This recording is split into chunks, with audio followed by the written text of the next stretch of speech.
சாய்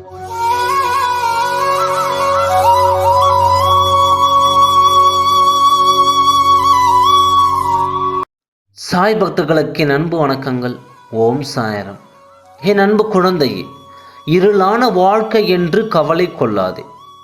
கனவுகள் முளைப்பது இருளில்தான். நிச்சயம் ஒரு நாள் உனக்காக விடியும். அந்த விடியலில் உன் வாழ்க்கை நீ ஆசைப்பட்டதைப் போல் அமையும். நிகழ்காலத்தை சரியாக பயன்படுத்திக்கொள். எதிர்காலம் உன்னை மகிழ்ச்சியாக வரவேற்கும். வெற்றியை அடைய கடைசியாக ஓடுகிறாய் என்று வருத்தப்படாதே. இன்னும் நின்று விடாமல் ஓடுகிறாய் என்பதே பெருமை. எத்தனை பிரச்சனைகள் வந்தாலும் அதை கண்டு சோர்வடையாதே. மனம் தளராமல் அனைத்தையும் எதிர்த்து நின்று போராடு. தளராத இதயம் உள்ளவனுக்கு இவ்வுலகில் முடியாது என்பதும் எதுவும் இல்லை. ஒவ்வொரு வழியும் ஒவ்வொரு பாடத்தை கற்றுத்தரும்.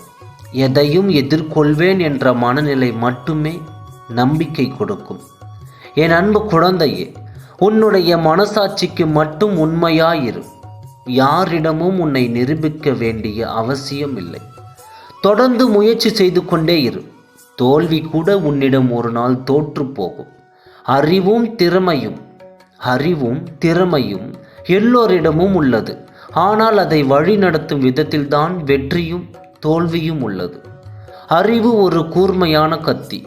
அதை எப்படி பயன்படுத்துகிறோம் என்று தான் நன்மையும் தீமையும் அமையும். என் அன்பு குழந்தையே, வாழ்க்கையில் இன்னமும் முன்னேறவில்லை. நினைத்தது எதுவும் நடக்கவில்லை. ஆசைப்பட்டதும் எதுவும் கிடைக்கவில்லை என்ற எதிர்காலத்தை நினைத்து உன் மனம் கவலை அடையும் பொழுது உன் மனதிடம் ஒன்றை மட்டும் சொல். மனமே பதட்டப்படாதே. மெல்ல மெல்லத்தான் எல்லாம் நடக்கும். தோட்டக்காரன் 100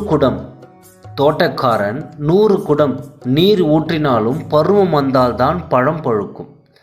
உனக்கான நேரம் காலம் வரும்போது உன் வாழ்க்கைக்கு தேவையானது நிச்சயம் கிடைக்கும். எதற்காகவும் பயப்படாதே. உனக்காக நான் இருக்கிறேன். ஒரு கதவு மூடப்பட்டால் அதைவிட சிறந்த வழி ஏதோ ஒன்று இருக்கிறது என்பதை எப்போதும் நினைவில் வைத்துக்கொள். முடிவுகளுக்கு முக்கியத்துவம் அளிக்காமல் முயற்சிக்கு முக்கியத்துவம் அளித்தால் வெற்றி நிச்சயம் என்பது சாயப்பாவின் வார்த்தைகளாகும். ஆகவே சிந்தித்து செயல்படும்.